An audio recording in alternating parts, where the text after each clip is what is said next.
In 2025, I read over 3,000 resumes, held over 40 hiring interviews, but only one senior software engineer got my offer. So today I'm going to give you the reasons why most of the candidates don't even get past the resume screen and how I optimized my own resume to avoid these mistakes. All these so you can improve your resume and start getting more interviews.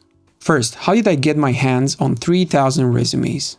Well, I'm working for a Y Combinator startup. We just raised Series A and we were looking for one full-stack engineer and one senior front-end engineer.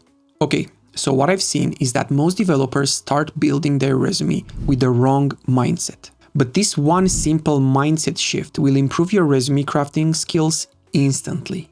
Let's imagine you're a technical hiring manager. You have lots of tasks on your to-do list and another 4 meetings you have to attend. But there's this one task you've been postponing.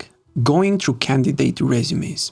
This task requires you to go through as many resumes as quickly as possible and find the best possible candidates.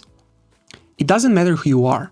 This task is hard. Changing the context when jumping from one resume to another is mentally draining. But you eventually start. And the first resume you see is this. Then you see this section and this one, another one. And then you just want to go grab a coffee. That's why when crafting a resume, you have to make the job of the hiring manager as easy as possible. Help the hiring manager find what they're after. Help them hire you. Stop trying to fill one page mindlessly with useless fluff. And don't go into a lot of details describing your projects because this is making it hard to find signal in your resume.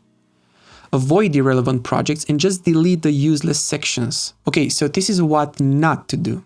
But what should you do?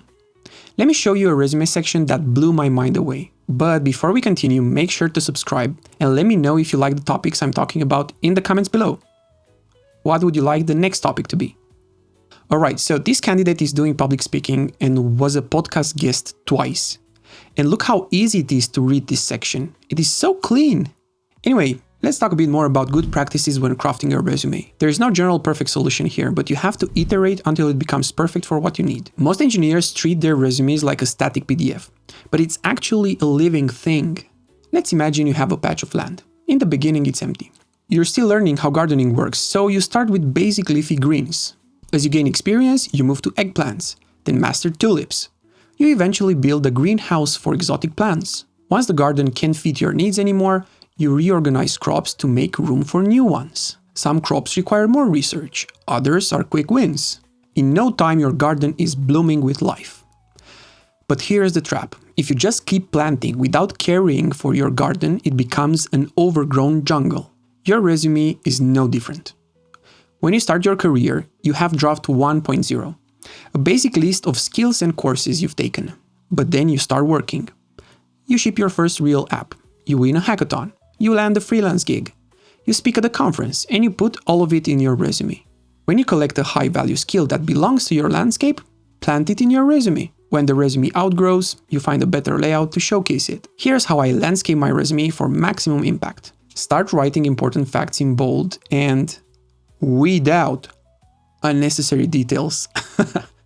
Frame it like this. Accomplished X as measured by Y by doing Z. Be concise. Collect amazing projects and remember, whenever you pick a project, ask yourself, how would this fit in my resume? Also, delete outdated skills. By iterating on the layout as your experience grows, you ensure the recruiter sees a trimmed bush, not a messy backyard. Keep in mind that no amount of text can replace the power of a strong, thriving project. If you want to use my resume template, you can download it for free using the link in the description. What do you think? Does this fit with your own experience? Let me know in the comments below, and you might also want to learn how this resume template grew my career exponentially. Clicking the video right here.